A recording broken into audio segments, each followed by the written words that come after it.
আসব না আর কোনো দিন বাসতে ভালো তোরে, দুঃখ লইয়া চইলা যামু অন্ধকার কবরে।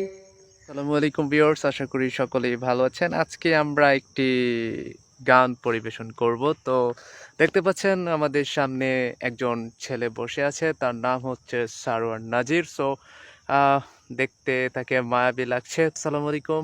ওয়ালাইকুম সালাম। কেমন আছেন আপনি? ভালো। জি আচ্ছা, এখানে বসে আছেন কেন? মনে অনেক কষ্ট। ও, মনে অনেক কষ্ট আপনার। ও আচ্ছা আচ্ছা। তো আপনার কাছে যে উদ্দেশ্য করে আসা, শুনেছি আপনি নাকি সুন্দর করে গান গাইতে পারেন। তো হ্যাঁ আজকে আমাদের একটি গান শোনানো যাবে কি? হ্যাঁ শোনানো যাবে? হ্যাঁ। আচ্ছা আচ্ছা, ঠিক আছে। একটি শোনাবেন নাকি দুইটা শোনাবেন? একটাই শোনাই। ও, আজকে একটাই শোনাবেন? আচ্ছা ঠিক আছে। তাহলে আমরা একটি গান শুনতে চাই। তো ভিউয়ার্স অবশ্যই গানটা শুনবেন এবং অবশ্যই কমেন্টস বক্সে জানাবেন সে তার কণ্ঠে গাওয়া গান কেমন লেগেছে আপনাদের। তো শারোন নাজির ভাই, আপনি গানটা শুরু করতে পারেন। আসসালামু আলাইকুম। আসব না আর কোনো দিন বাসতে ভালো তোরে, দুঃখ লইয়া চইলা যামু অন্ধকার কবরে।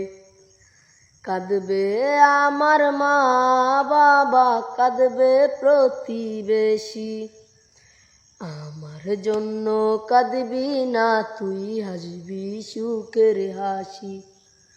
থাকবি সুখে অন্যের বুকে বড় আদরে, আমি দুঃখ লইয়া চইলা যামু অন্ধকার কবরে। আমি দুঃখ লইয়া চইলা যাব অন্ধকার কবরে। বুঝি নাই রে ভালোবেসে ভুলে যেতে হবে, বেশি ভালোবাসতাম বলে কাঁদাইলিয়ে বাবে। বুঝি নাই রে ভালোবেসে ভুলে যেতে হবে, বেশি ভালোবাসতাম বলে কাঁদাইলিয়ে বাবে।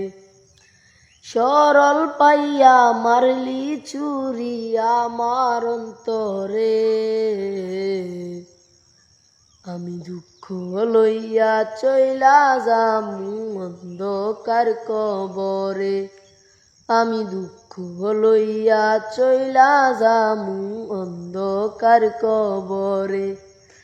আসব না আর কোনো দিন বাসতে ভালো তোরে, দুঃখ লইয়া চইলা যামু অন্ধকার কবরে। Thank you so much. এবং অসাধারণ হয়েছে আপনার গানটি। আমি যতটুকু ভেবেছি তার থেকেও অসাধারণ হয়েছে আপনার এই গান। So thank you so much. অসংখ্য ধন্যবাদ তোমাকে ভাইয়া। তুমি তো গান গাইতে পারো। তুমি কি সবসময় গান গেয়ে চর্চা করো নাকি? হ্যাঁ সবসময়? হ্যাঁ। আচ্ছা ঠিক আছে। আপনাকে এই ধান ক্ষেতের মাঝখানে বসে থাকা অবস্থায় দূর থেকে দেখতে পেয়েছি, ভাবলাম আপনার সাথে সাক্ষাৎ করি। এই প্রথমবার আপনার সাথে আমার দেখা, সো সুন্দর একটি গান পরিবেশন করে শোনালেন, অসাধারণ হয়েছে। তো ভিউয়ার্স, কেমন হয়েছে এই ভাইয়াটার গানটি অবশ্যই কমেন্টস বক্সে জানাবেন। আর আপনাকে অসংখ্য ধন্যবাদ ভাইয়া। তো ইনশাল্লাহ আবারও কোনো এক সময় দেখা হবে। সে পর্যন্ত ভালো থাকবেন, সুস্থ থাকবেন। খোদা হাফেজ ভাইয়া। আসসালামু আলাইকুম। ওয়ালাইকুম আসসালাম।